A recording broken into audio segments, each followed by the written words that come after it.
એ નીરવ હા એક વાત પૂછું હા બોલ. મારા મમ્મીને ફોન આવ્યો તો તેમ કહેતી હતી જમાઈ મળવા આવ્યા ને તારનું ત્યાં પપ્પાને પાકીટ નહીં મળતું આ તે કહેવા શું માંગે તું? એટલે એમનું પાકીટ નહીં મળતું એમ તે હું શું કરું? એમના પાકીટમાં 10,000 રૂપિયા અને પાન કાર્ડ ને આધાર કાર્ડ હતું. તે તારા પપ્પા કહેવા શું માંગે? ચોરી મેં કરી હે? ના ના એ એવું નહીં કહેતા તો? એમ કહેતા હતા કે જમાઈને 10,000 રૂપિયા લેવા હોય ને તો લઈ લે પણ પાન કાર્ડ ને આધાર કાર્ડ આપી દે. જોજો ભાઈ 10,000 હું લઈ લે.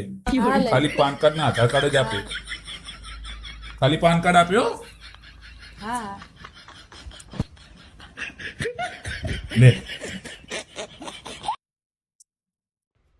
હા અબડા હા બોલ. આ મહિનામાં તમારા અંગાત બહુ ઓછું લડે. કેમ એવું તે શું આ મહિનામાં ખાસ? બહુ ખુશ થવાની જરૂર નહીં કારણ કે આ મહિનામાં 28 દિવસ જ છે. મેં તને કિડનેપ કરી હે. તારા પપ્પાને ફોન કર કે મારા ખાતામાં 3 લાખ રૂપિયા નોખી. અલ્યા થોડી તો શરમ કરો હું તો તમારી ઘરવાળી છું ઘરવાળી. ધંધામાં શરમ નહીં હો.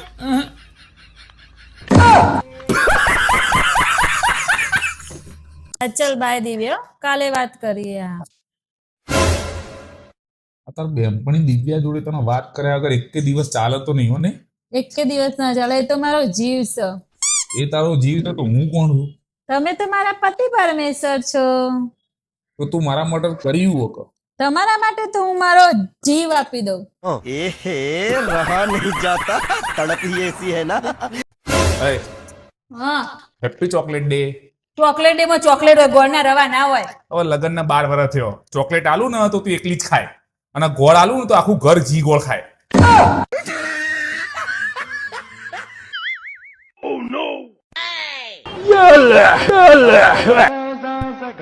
હલો હા બોલ.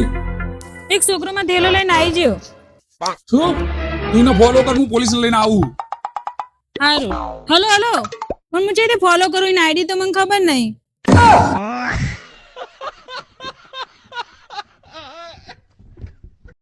એની આઈડી તો મને નથી ખબર એટલે હું ફોલો ના કરી શકી પણ તમને મારી આઈડી ખબર મને ફોલો કરો. આ શાકનું નામ શું છે? કેમ સારું લાગ્યું? અરે ઉપર જઈને ભગવાન પૂછશે તો કયું શાક ખાઈને મર્યા હતા તો મારે કહેવું તો પડશે ને કે શાકનું નામ શું હતું. एकदम इन्होंने वक्त बदल दिया હે પતિદેવ આજે હગ ડે છે. હે પ્રિય, બાથરૂમ ખાલી જ છે, હગી આવો. પાણી પાણી વેળજો પાછા. તમારી હિંમત હોય ને તમારા હું ફેસ ટુ ફેસ વાત કરો. લે આવી ગયો ફેસ ટુ ફેસ. શું કર લે? જો હું શીખવાડું પહેલું સ્ટેપ ठीक है બીજું સ્ટેપ ત્રીજું સ્ટેપ પછી ચોથું. ખબર પડી ને હવે કરીને બતાવે. अच्छा हमको सिखा रिया है